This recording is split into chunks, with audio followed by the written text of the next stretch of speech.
Some cries are too quiet for human ears, but an alpha king can hear fear long before it makes a sound. At 3:07 in the morning, the royal kitchen of Blackwell Palace should have been silent enough for ghosts. The ovens were dark. The chandeliers above the breakfast hall were dimmed to a sleepy gold. Beyond the tall windows, Washington rain slid down the glass in silver lines, turning the palace gardens into a blur of wet hedges, black trees, and sleeping roses. Leo Parker stood barefoot on the cold marble floor with one hand pressed against the refrigerator door and the other wrapped around the sleeve of his oversized sweater, pulling it down again and again as if fabric could hold him together. He had only come downstairs for tea. That was what he told himself. Chamomile, honey, maybe one of the tiny lemon cookies the staff pretended not to notice him stealing after midnight. Normal things. Human things. Things that did not involve waking up with his lungs locked, his back aching from an old memory, and the terrible certainty that someone was standing behind him even when the room was empty. He opened the cabinet too fast. A mug slipped. It hit the counter with a sharp ceramic crack, and Leo froze like the sound had reached through time and grabbed him by the throat. Not broken, he thought wildly. It was not broken. He was not broken. He lowered himself to the floor before his knees could embarrass him by giving out, curling beside the lower cabinets where the refrigerator light painted his face pale blue. His breath came in little uneven pulls. In, out, count to 4. Ethan had taught him that 2 weeks ago after finding him panicking behind the winter greenhouse. But Ethan was asleep now. So were Adrian and Caleb. All 3 Alpha Kings were probably on the West Wing's 3rd floor, behind carved oak doors and layers of royal security, far away from the Gamma's strange son who still flinched at footsteps and apologized to furniture when he bumped into it. Leo pressed his forehead to his knees and tried to laugh. It came out wrong. Thin. Shaky. Pathetic. Get it together, he whispered. You are 21 years old. You can survive a kitchen. The word survive made something inside him fold inward. His fingers crept to the back of his neck before he could stop them, checking the edge of his collar, making sure the old marks were hidden. Always hidden. Always covered. Always fine. Then the air changed. Not loudly. Not dramatically. Just a shift, like the palace itself had inhaled. Leo looked up. At the far end of the kitchen, framed by the dark hallway, stood King Adrian Blackwell in a black robe, his blonde hair slightly mussed, his gray eyes awake and terrifyingly calm. A second shadow appeared behind him, taller, broader, moving with barely contained urgency. Caleb. And then Ethan, softer around the edges but no less powerful, his hand already raised in warning to keep the others from rushing forward. 3 Alpha Kings. 3 crowns without their crowns. 3 men staring at Leo like the floor beneath him had vanished. Adrian spoke first, his voice low enough not to scare him and serious enough to make lying feel impossible. Leo, he said, why does this room smell like fear? For one impossible second, Leo forgot how to breathe, because there were few things worse than falling apart in private, and one of them was being found by the 3 most powerful alphas in the country while sitting on a kitchen floor in duck-patterned socks. His first instinct was to stand. His second was to apologize. His body chose neither. It simply locked, shoulders pressed to the cabinet, fingers twisted so tightly into his sleeves that the seams complained. Adrian did not move closer. That should have helped. It did not. The eldest king stood beneath the soft gold spill of the hallway light, tall and still, his expression carved into something careful, but his eyes had changed. Not angry. Worse. Aware. Caleb took half a step forward, and Leo flinched so sharply the back of his head touched the cabinet door with a dull little tap. Caleb stopped as if the sound had struck him instead. His jaw tightened. His hands opened slowly at his sides, empty, harmless, visible.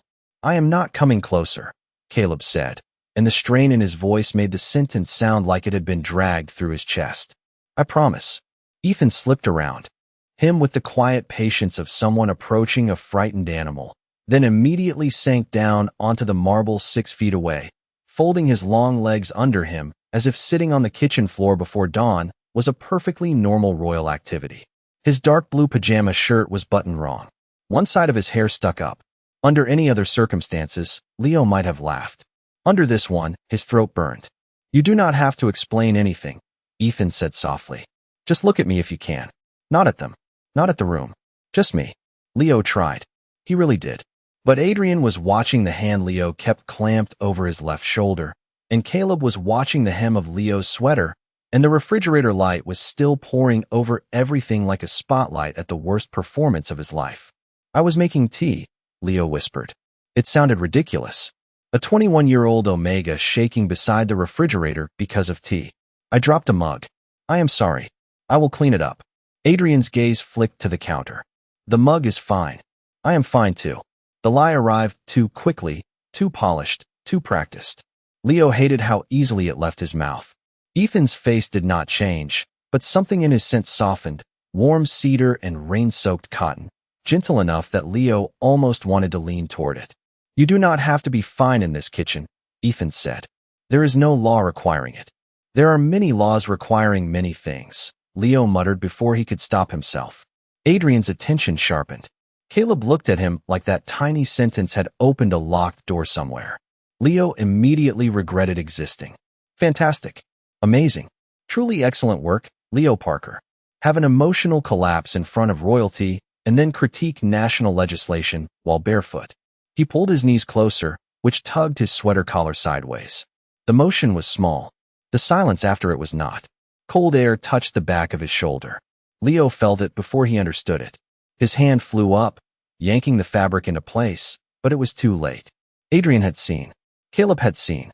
Ethan had seen too, though he looked away first, not out of disgust, but with such deliberate respect that Leo almost broke from that alone. Caleb inhaled once, rough and uneven, then turned his head toward the dark window as if the rain outside had personally offended him. Adrian's voice, when it came, was calm in the way winter was calm right before it split a tree.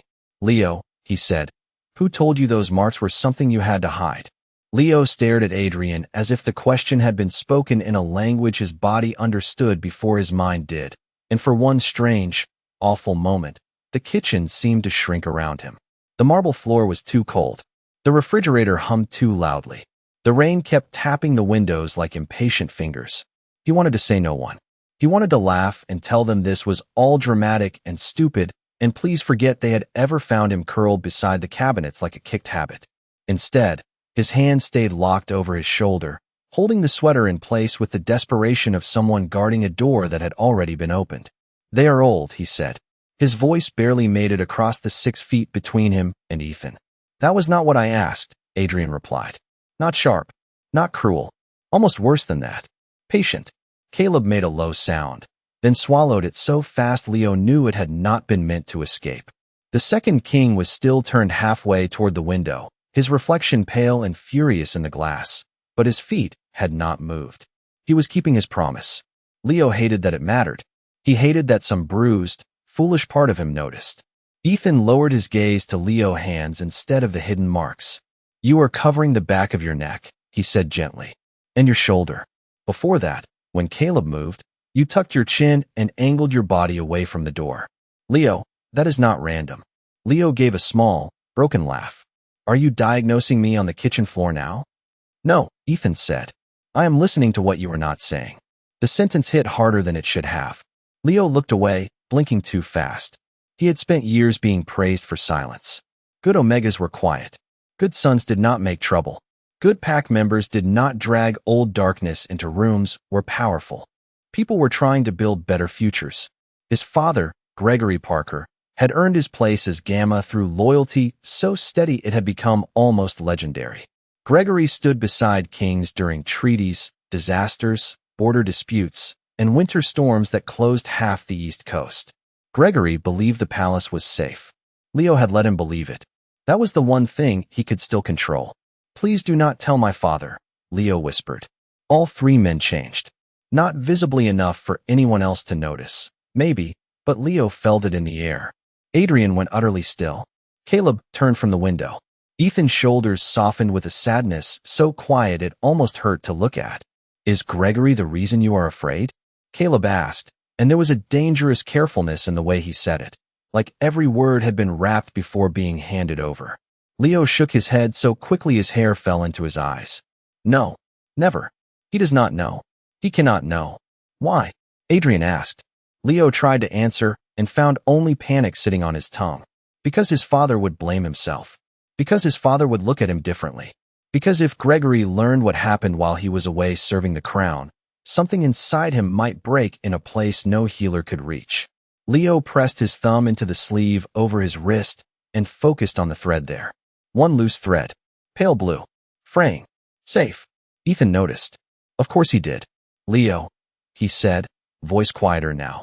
Were you taught to hide pain so other people would not get punished for loving you? The kitchen vanished. Not really, but close enough. Leo forgot the cabinets, the rain, the kings, the impossible hour. His chest tightened around a memory he had kept folded so small he had almost convinced himself it was harmless. Northern Ridge. White walls. Cold rules. The smell of pine cleaner, and fear pretending to be discipline. A younger version of himself standing too straight while adults discussed obedience like it was a virtue instead of a cage. His breathing stuttered. Caleb took one instinctive step, then stopped himself so hard the movement ended with his hands gripping the edge of the counter. I am staying here, Caleb said, voice rough but controlled. You hear me? I am not crossing that floor unless you ask me to. Leo looked at him through the blur gathering in his eyes. That should not have been enough to make him want to cry again. It was. Adrian slowly removed the signet ring from his right hand and set it on the counter with a soft click. The sound was tiny, but it filled the room like a bell. Then we are not speaking as kings, Adrian said. Not right now. Ethan nodded once, still seated on the floor. And not as judges. Caleb exhaled through his nose, fighting himself into gentleness. Just as three men who found you scared in a kitchen and do not want you to be alone. Leo looked from one to the next, searching for the trap, the command, the price. He found only waiting. Terrible, patient waiting. His fingers loosened on his sweater by less than an inch. It felt like stepping off a cliff. I learned it before we came here, he whispered. Before the palace. Before my father became your gamma. Adrian's eyes darkened. Ethan went very still. Caleb lifted his chin, as if scenting the shape of an old name in the air before Leo could say it. Leo closed his eyes. Northern Ridge Pack, he breathed, and the temperature in the kitchen seemed to drop. The name landed between them like something pulled from deep water, old and cold, and still dripping. Adrian did not ask Leo to repeat it. He knew the name. Of course he knew it. Every king knew the packs that signed tribute to the crown, the old families, the border alliances, the polite holiday cards printed on cream paper and sealed with silver wax. Northern Ridge had always looked respectable from a distance, the kind of place described in council reports with words like traditional, disciplined, and stable. Leo had learned very young that some words were just curtains. They made ugly rooms look suitable for guests. Victor Ashford, Caleb said quietly. Leo flinched before he could stop himself. There it was. The name. The man. The shape of a shadow that still knew how to stand behind him in empty rooms. Ethan saw the flinch and his expression changed, not into shock, not into pity, but into grief so controlled it. Almost looked royal. You knew him, Ethan said. Leo laughed once, small and empty. Everyone knew him. That was the problem. Adrian picked up nothing, touched nothing, moved nowhere. He simply stood with his ring on the counter instead of his hand, and somehow that made him feel less like a king and more like a witness. Tell us only what you want to tell us, he said. No more than that. Leo looked down at the marble. The refrigerator door had drifted half closed, narrowing the light until it fell across his hands in a pale blue stripe. His fingers looked like someone else's. My father was stationed near the Canadian border for most of that winter, Leo said. I was 15, maybe 16. I remember it was cold enough that the pipes complained at night, and everybody kept saying the cold made people stricter, as if weather could excuse anything. Caleb's face tightened, but he stayed silent. Ethan reached slowly toward the counter, not toward Leo, and took a clean dish towel from the stack. He folded it once, twice, then slid it across the floor until it rested halfway between them. An offering, not a demand. Leo stared at it, as if it were dangerous. Then, slowly, he picked it up and held it against his chest. It was warm from the laundry. That almost undid him. I read things I was not supposed to read, Leo continued. Pack law, old court rulings, petitions from Omegas who wanted work rights, school rights, medical privacy. I thought if rules were written down, then rules could protect people. His mouth twisted. Very adorable of me. Truly. 10 out of 10 for optimism. Ethan's lips moved like he wanted to smile and could not. Adrian's voice stayed gentle. And Victor found out. Leo nodded. His throat closed around the rest, so he chose the safer version, the one made of edges sanded down enough to survive being spoken aloud. He said questions were a form of disobedience. He said a good Omega did not need reasons. He said my father's loyalty to the crown had made me arrogant. The word arrogant scraped him on the way out. He could still hear it in Victor's smooth voice, dressed up as concern. Caleb's hand flexed once on the counter, then relaxed with visible effort. Leo, he said, every syllable careful. Did he hurt you? Leo's body answered before his mouth did. His shoulders curled. His hand flew to the back of his neck. The kitchen went painfully quiet. He did not describe it. He could not. He would not turn himself into a scene for them to inspect. Instead, after a long moment, he pulled the edge of his sweater down just enough for the old marks along his shoulder to show in the blue refrigerator light. Not all of them. Just enough truth to stop the lie from breathing. Ethan closed his eyes. Caleb turned completely away, one hand covering his mouth, as if silence was the only thing keeping him from breaking something important. Adrian looked at the marks for 1 second, no more, then lowered his gaze to Leo's face. That mattered. He looked at Leo, not the proof. You survived, Adrian said. Leo's eyes burned. I hid. You survived, Adrian repeated, firmer this time. Ethan's voice followed, soft as the towel in Leo's hands. Those are not the same thing, but sometimes they stand very close together. Leo tried to breathe around the ache in his chest. I told people I fell on the ice. Caleb made a sound that might have been a laugh if it had not been so heartbroken. In Virginia? Leo shrugged weakly. There was ice. Leo, Caleb said, turning back at last, eyes bright and furious and impossibly gentle. You should never have had to make your pain sound convenient. The words slipped under every locked door Leo had left inside himself. He pressed the towel to his mouth, but the sob came anyway, quiet and torn and horribly real. Ethan did not move closer. Adrian did not command him to be brave. Caleb did not demand a name again. They simply stayed where they were, 3 alpha kings on the edge of a kitchen at 3:18 in the morning, letting the Gamma's son cry, without making his tears another thing he had to apologize for. Leo did not know how long the crying lasted, because time did strange things when nobody told it to hurry.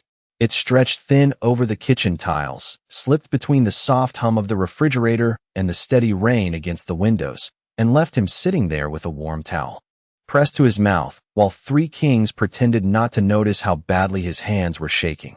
That kindness hurt more than questions. Questions had corners. Kindness had nowhere to defend against. Ethan was the first to move, but only after raising one hand slightly, asking without words. Leo gave the smallest nod, so small it might have been imagined, and Ethan reached for the cabinet beside him instead of Leo. He opened it slowly, took out a folded blanket the night staff kept there for early kitchen shifts, and placed it on the floor within Leo's reach. Navy blue. Soft wool. The palace crest stitched in silver at one corner. Leo stared at it. I am not cold, he whispered, even though his teeth nearly clicked on the last word. Of course not, Ethan said, with a gentleness so dry it almost sounded like humor. You are simply auditioning to become part of the marble. A tiny laugh escaped Leo before he could stop it. It came out cracked and embarrassing, but it was still a laugh, and Caleb looked at him like that one broken sound had just saved the entire kingdom from collapse. Leo dragged the blanket around his shoulders with one hand, careful to keep his sweater in place with the other. Adrian noticed the carefulness. He noticed everything. That was probably exhausting for everyone involved. There is a healer on night duty, Adrian said. Leo stiffened instantly. No. The word jumped out too fast, sharp with panic. Caleb straightened, then forced himself still again. Ethan did not look surprised. Adrian did not look offended. He only nodded once, as if Leo refusing medical help at 3 in the morning while sitting under a blanket beside the refrigerator was a normal diplomatic position worthy of respect. No healer, Adrian said. Not without your permission. Leo blinked. You can do that. It is your body, Adrian replied. The simplicity of it stunned him. Leo almost wanted to ask whether that was new law, old law, royal law, or just something Adrian had decided because he sounded like the sort of man who could make thunder sign paperwork. Instead, Leo looked down at the blanket crest and whispered. Victor said Omegas did not always know what was good for them. Caleb's scent shifted, not louder, not overwhelming, but darker somehow, like smoke sealed behind glass. Victor said many things because silence benefited him, Caleb said. That does not make them true. Leo rubbed at his wrist through his sleeve. He made everything sound reasonable. That was the worst part. He never had to shout. He would smile, and people would nod, and suddenly the cruelest rule in the room sounded like tradition. Adrian's gaze lowered, not to the marks, but to Leo's clenched hand. That is how old systems survive. They teach pain to speak politely. The kitchen went quiet again, but not empty. Leo pulled the blanket higher. My father came back from the border 2 weeks later. I told him I slipped behind the storage house. He believed me because he wanted to. Because believing me meant he had not failed me. Ethan's voice softened. Parents can miss pain without choosing to miss it. Leo swallowed hard. He was so proud when the crown offered him the Gamma position. He said Blackwell Palace would be a clean start. His eyes burned again, but this time the tears stayed behind his lashes. I could not take that from him. Caleb lowered himself at last, not close, still several feet away, but no longer towering. The movement was awkward for someone built like a battlefield monument, yet he did it anyway, sitting on the kitchen floor in black sweatpants and bare feet, as if dignity had been wildly overrated. You did not protect your father by staying quiet, Caleb said softly. You protected the people who counted on your silence. Leo looked at him, wounded by the truth of it. Adrian reached for his signet ring on the counter, then seemed to think better of it. His hand stopped beside it, open and empty. Tomorrow morning, there is a council session with the regional packs, he said. Leo's stomach turned cold. Why are you telling me that? Ethan's eyes flicked toward Adrian, then back to Leo, and in that single glance Leo understood before anyone said the name. Adrian's expression became unreadable in the way a locked gate was unreadable. Northern Ridge was invited months ago. The blanket slipped from Leo's shoulder. Caleb went utterly still. Ethan whispered his name, but Leo could barely hear him over the sudden rush inside his ears. Adrian's voice remained low, careful, and devastating. Victor Ashford is expected at the palace by sunrise. Leo did not move when Adrian said the name, but every part of him seemed to leave the kitchen anyway. His eyes stayed open. His hands stayed wrapped in the navy blanket. His breathing stayed almost normal, which was how Ethan knew it was not normal at all. Real fear did not always look like screaming. Sometimes it looked like a boy sitting too still on a marble floor, trying to become polite enough for terror to pass him by. Caleb shifted first, not toward Leo, but toward the hallway, as if his body had already decided to put itself between Leo and the entire east wing of the palace. Adrian caught the movement with one glance. Caleb stopped. Barely. He is not here yet, Adrian said. Expected has not arrived. Leo swallowed, but his throat felt full of cotton. He always arrives early. The words came out so quietly the rain almost swallowed them. All three kings heard anyway. Of course they did. Alpha hearing was deeply inconvenient when one was trying to fall apart discreetly. Ethan leaned forward a little, still keeping the careful distance between them. How do you know that? Leo looked at the cabinet handle beside his knee. It was brass, polished, shaped like a leaf. Safe detail. Harmless detail. Because he liked people unprepared, Leo said. If a meeting started at 9, he came at 7:30. If dinner was at 6, he was in the hall by 5:15. He said lateness showed weakness, but really, he liked walking into rooms before anyone had armor on. Adrian's face changed in a way only someone raised around power would notice. The softness did not leave him, but something colder settled beneath it, precise and legal and dangerous. Then we assume he may already be inside the outer gates. Caleb exhaled hard through his nose. I will wake security. Leo jolted. No, please, not because of me. Caleb turned back, and for the first time since entering the kitchen, he looked wounded. Not angry. Wounded. Leo, this is exactly the kind of thing security is for. He will know, Leo said, the words tumbling now. If the guards change, if someone watches him differently, if my father is called, he will know I said something. He always knew when people talked. Ethan's voice was steady. Then we do this quietly. Adrian nodded once. No alarms. No public scene. No one wakes Gregory until Leo chooses. Leo stared at him. You keep saying chooses like it is easy. No, Adrian said. I say it because it is yours. The refrigerator finally clicked off, and the sudden silence made the kitchen feel enormous. Leo looked at the ring still resting on the counter, then at Adrian's bare hand. Without the royal signet, he looked almost ordinary. Almost. The eldest Blackwell king could probably make a grocery list sound like a constitutional amendment, but right now his voice held no command at all. I need to ask you something difficult, Adrian said. You do not have to answer. Leo gave a tiny, exhausted laugh. That is a terrible way to start a sentence. Ethan's mouth softened. Caleb looked down like he might actually smile if the night were not built out of knives. Adrian waited until Leo glanced up again. Were there others? Leo closed his eyes. There it was. The question beneath every question. The reason silence had become a wall instead of a habit.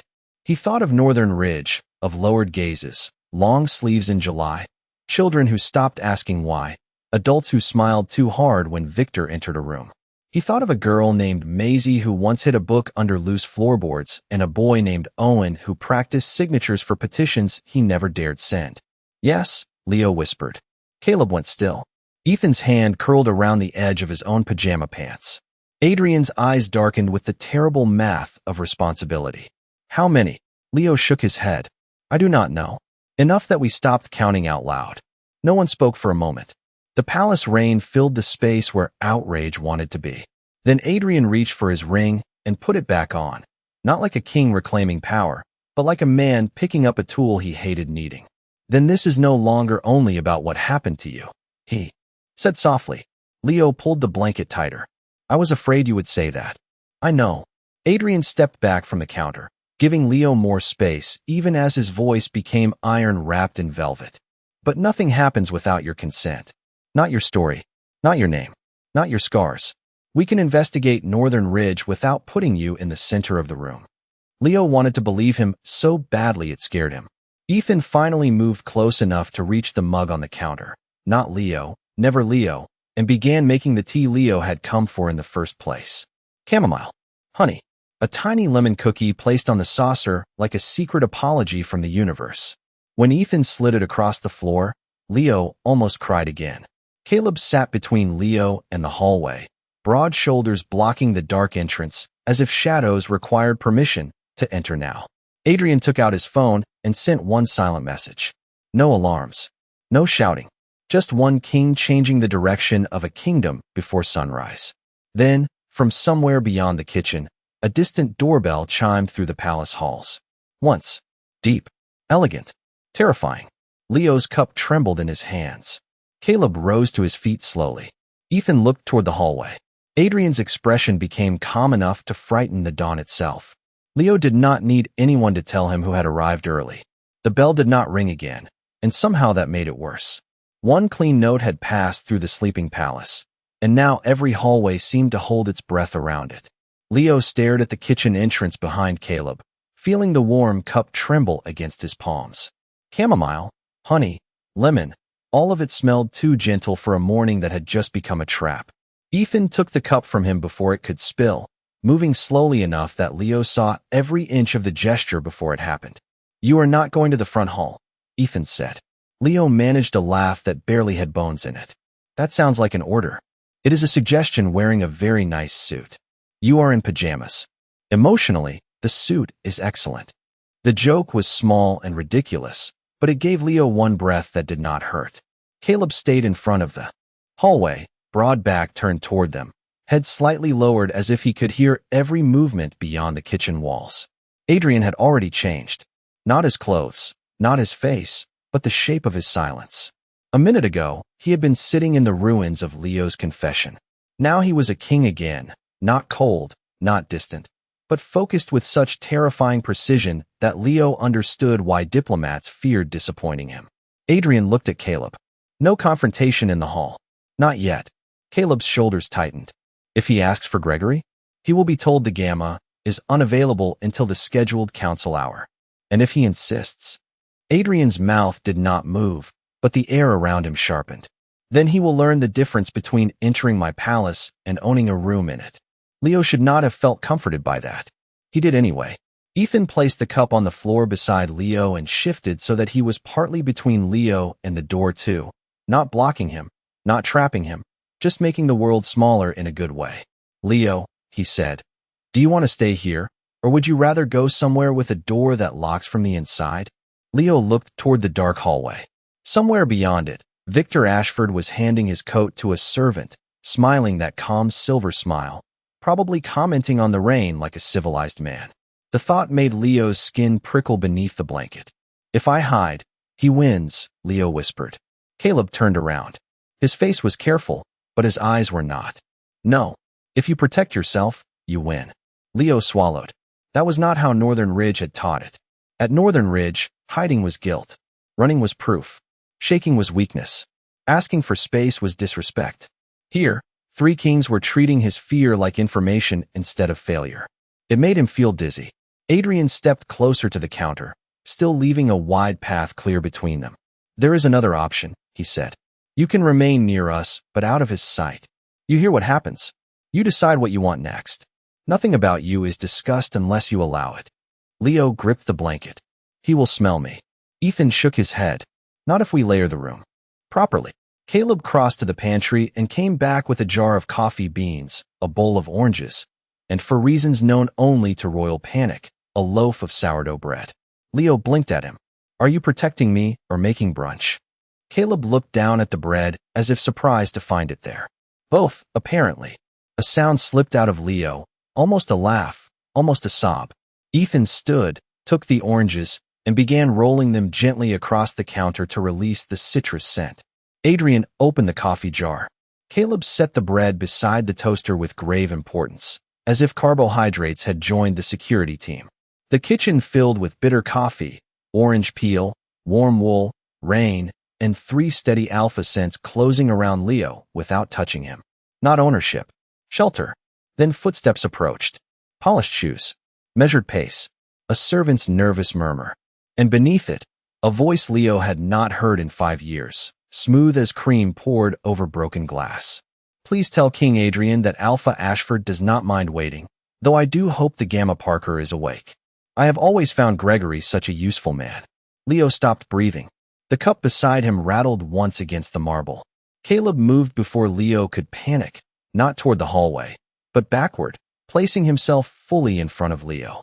Ethan's hand hovered near Leo's shoulder, asking. Leo gave the tiniest nod, and Ethan rested 2 fingers lightly on the blanket, an anchor, nothing more. Adrian walked to the kitchen doorway alone. When he spoke, his voice was calm, royal, and cold enough to turn the rain outside to ice. Alpha Ashford, he said, you are early. Victor laughed softly from the hall. A good leader always is. Adrian did not laugh. Then you will appreciate being kept waiting with discipline. Victor Ashford's silence in the hallway was brief, polished, and poisonous. Leo could picture him perfectly. The slight tilt of his head, the soft smile that never reached his eyes, the way every insult sounded like manners. Of course, Your Majesty, Victor said at last. I would never dream of disturbing the household. Caleb muttered something that made the sourdough bread seem responsible for preserving royal diplomacy. Ethan pressed 2 fingers more firmly to the blanket on Leo's shoulder, steady as a heartbeat. Adrian did not move aside. Good. Then wait in the east parlor. Alone. Breakfast will be served at the council hour. Victor's shoes clicked away, each fading step feeling to Leo like a lock sliding back into place. Only when the hallway fell quiet did Caleb crouch before him. He is gone from the hall. Not gone from the palace, Leo whispered. No, Caleb said, honest enough to make the truth hurt less. But he is not getting near you. Dawn came pale over the rain-washed gardens. At 5:30, the kitchen staff found 3 kings making terrible coffee, 1 Omega wrapped in a royal blanket, and a loaf of bread on the counter like it had survived a national crisis. Nobody asked questions. By 7, Adrian wore charcoal and the full weight of the crown. Caleb stood in black with an expression sharp enough to cut lies, and Ethan chose navy, soft-edged, but no less royal. Leo waited in the small service room behind the council chamber, where he could hear without being seen. Ethan had arranged it. Caleb had checked every sightline twice. Adrian had asked 3 times if Leo still wanted this, and each time Leo said yes, even with cold hands. The chamber filled with raincoats, chairs, expensive confidence, and voices Leo knew too well. Gregory Parker's voice came through once, warm and familiar, and Leo nearly stood. His father was there, close, still not knowing. Then Victor spoke. Gamma Parker, it has been far too long. I trust your son has grown out of his delicate nature by now. The silence arrived in layers. Gregory's reply was colder than Leo had ever heard. My son is not a topic for casual discussion. Victor chuckled. No offense intended. Northern Ridge has always believed young Omegas benefit from firm guidance. Adrian's voice cut through. Then let us begin there. Papers shifted. Effective immediately, the Crown is reopening all welfare petitions submitted from Northern Ridge over the last 12 years. Victor laughed softly. Surely old administrative complaints do not require 3 kings. Caleb answered, comment. Lethal. Old complaints become current matters when patterns remain unexamined. Ethan added, gentle and carrying, especially when the affected were taught that fear made them unreliable witnesses. Leo closed his eyes. No names stolen. No scars exposed. Just a door opened for buried truths. Victor's polish thinned. I caution the Crown against mistaking sensitivity for evidence. That word struck like an old leash. Sensitive. Delicate. Dramatic. Difficult. Leo stood before fear could negotiate. The blanket slipped from his shoulders. When he entered, Caleb turned first, then Gregory, whose face broke so completely Leo almost did too. Adrian stepped aside, making space without pulling him forward. Victor smiled. Leo, still seeking attention, I see. Leo's hands trembled, but his voice stayed. No, I am done disappearing so men like you can call the room peaceful. The chamber forgot how to breathe. Gregory rose, but Adrian lifted one hand to keep the moment from collapsing under panic. Dad, Leo said softly, please let me finish. Victor sighed. The boy has always dramatized discomfort. Leo held on to the kitchen floor, the blanket, the ridiculous bread, the first time someone told him his body belonged to him. You called me sensitive. You called Maisie unstable for asking medical privacy. You called Owen disrespectful for wanting law school. Every Omega who questioned you became confused, spoiled, dramatic, or ungrateful, because if we sounded unreliable, no one had to listen. Victor's smile thinned.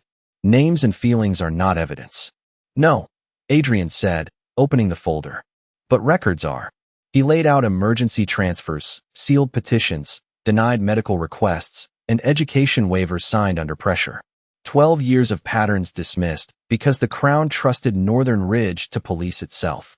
That trust ends today. Victor looked for allies and found none. Caleb smiled without warmth. You may object from guest quarters while Crown auditors secure your records. Gregory approached, shattered. I did not know. Leo's throat tightened. I know. I should have. Maybe. But I got very good at saying I was fine. Gregory's grief almost laughed. You always hated making a mess. Leo wiped his cheek. I made one today. Ethan softened. No. You cleaned one. Victor was escorted out without spectacle, the door closing quietly behind him. Adrian announced Crown review, reopened petitions, private testimony, and protection for every witness. Then he knelt before Leo. Caleb followed. Then Ethan. 3 Alpha Kings, kneeling not to claim, but to ask. Leo Parker, Adrian said. With your permission, we would like to stand between you and anyone who ever makes silence sound like peace again. Leo reached out, shaking. First Adrian, then Caleb, then Ethan. Their hands held as carefully, and for the first time in years, Leo's scent opened through the room, warm as morning, soft as chamomile, brave as a boy who had finally stopped hiding from his own survival.